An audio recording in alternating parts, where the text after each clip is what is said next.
30-35 साल से एक निष्ठ सेवा भाव से मैं सेवा कर रहा था। इसी कारण से मेरा टिकट काटा गया। कार्यकर्ताओं ने हमसे कहा कि दादा यहाँ पर रुकने से कुछ नहीं, हमारे घर बचाने के लिए और हमारी सेवा करने के लिए आपको पार्टी में जाना होगा। भारतीय जनता पार्टी को चुनने का कारण क्या था?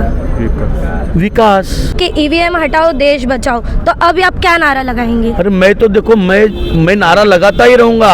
हाँ। आज भी मैं जो कुछ बोलने वाला हूँ हाँ। तो मैं आज आपको सबको बता रहा हूँ। मैं यहाँ पर बाइट देने के लिए नहीं आया हूँ। हाँ। मैं जनता के हित में जो विकास करना है उसके लिए आया हूँ। इस तरह उन्होंने 30-35 साल पहले पुराने पार्टी में गुजारे, उनका वहाँ पे सम्मान नहीं रख पाए। भारतीय जनता पार्टी उनका सम्मान रखेगी। नमस्कार, मैं भावना राठौड़ और आप देख रहे हैं खबरों का खुलासा। और विरार मेरी जान, इस वक्त मैं वसई में उपस्थित हूँ। यहाँ पर मनीष राउत द्वारा भाजपा में पक्ष प्रवेश किया गया है, क्या कहेंगे? मैं देखिए, मैं एक 30-35 साल से एक निष्ठ सेवा भाव से मैं सेवा कर रहा था और किसी कारण से मेरा टिकट काटा गया। फिर उसको टेक्निकली बोलो या जो भी बोलो, लेकिन आज जनता के हित के लिए हमारे कार्यकर्ताओं ने हमसे कहा कि दादा यहाँ पर रुकने से कुछ नहीं, हमारे घर बचाने के लिए और हमारी सेवा करने के लिए आपको पार्टी में जाना होगा, कुछ करना होगा। और हमारे 1000 कार्यकर्ताओं ने जब हमारी मीटिंग में हमको ये संदेश देने के बाद भी हमने उनसे 2 दिन का वक्त मांगा था और आज हमने ये प्रवेश किया है। भारतीय जनता पार्टी को चुनने का कारण क्या था? विकास, सबका विकास। सर, इसके पहले आप विपक्ष में थे, तभी आपकी एक बात थी कि ईवीएम हटाओ देश बचाओ, तो अब आप क्या नारा लगाएंगे? अरे मैं तो देखो मैं नारा लगाता ही रहूंगा। हाँ। आज भी मैं जो कुछ बोलने वाला हूँ हाँ। तो मैं आज आपको सबको बता रहा हूँ। मैं यहाँ पर बाइट देने के लिए नहीं आया हूँ। हाँ। मैं जनता के हित में जो विकास करना है उसके लिए आया हूँ और वो हम करेंगे। और अगली बाइट होगी ये इलेक्शन के जीतने के बाद। सर, आप क्या कहेंगे? विपक्ष से आपकी पार्टी में इन्होंने पक्ष प्रवेश किया, आपका क्या कुछ कहना है? मनीष जी जैसे ज्येष्ठ नेता आज भारतीय जनता पार्टी में उन्होंने प्रवेश किया है, मैं उनको स्वागत करता हूं। उनका अच्छा सम्मान भारतीय जनता पार्टी में होगा।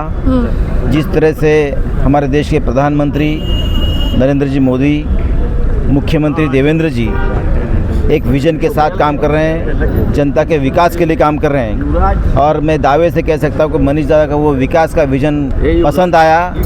और जिस तरह उन्होंने 30-35 साल पहले पुराने पार्टी में गुजारे, उनका वहाँ पे सम्मान नहीं रख पाए, लेकिन भारतीय जनता पार्टी उनका सम्मान रखेगी। और उनके जैसा नेता भारतीय जनता पार्टी में आने से भारतीय जनता पार्टी की ताकत बढ़ गई है। और मैं दावे के साथ कह सकता हूँ यहाँ का महापौर भारतीय जनता पार्टी महायुति का बनेगा। सर, आपने कहा कि विपक्ष ने इनका सम्मान नहीं रखा, आप रख रहे हैं, पर आपकी ही पार्टी में कई ऐसे नेता हैं जो नाराज चल रहे हैं, उस पर क्या कहेंगे? अच्छा है कि काफ़ी सारे उम्मीदवार इच्छुक थे जिनको हम टिकट नहीं दे पाए, लेकिन फिर भी वो कल से सभी लोग प्रचार में उतरेंगे और भारतीय जनता पार्टी के उम्मीदवार का प्रचार करके उनको जिताएंगे। जैसे कि आपने देखा यहाँ पर क्या कुछ कहना था खासदार का, आमदार का और मनीष राउत का। अब देखना ये होगा कि ये जो पक्ष प्रवेश है, ये जो विरोध है पार्टी का एक दूसरे के लिए, या आने वाले चुनाव में कौन सा रंग सामने लेकर आता है। बहरहाल आज की इस पूरी खबर में इतना ही। ऐसी और खबरों के लिए बने रहे हमारे साथ और देखते रहे खबरों का खुलासा। खबरों का खुलासा से भावना राठौड़ की एक रिपोर्ट। ऐसी और खबरें देखने के लिए बने रहे हमारे साथ और सब्सक्राइब करें खबरों का खुलासा, सच की परख हमसे। सच परखेंगे तो बदलाव पाएंगे, साथ आएंगे तो हर खबर का खुलासा होगा। वीडियो पसंद आने पर लाइक, शेयर, कमेंट, सब्सक्राइब जरूर करें।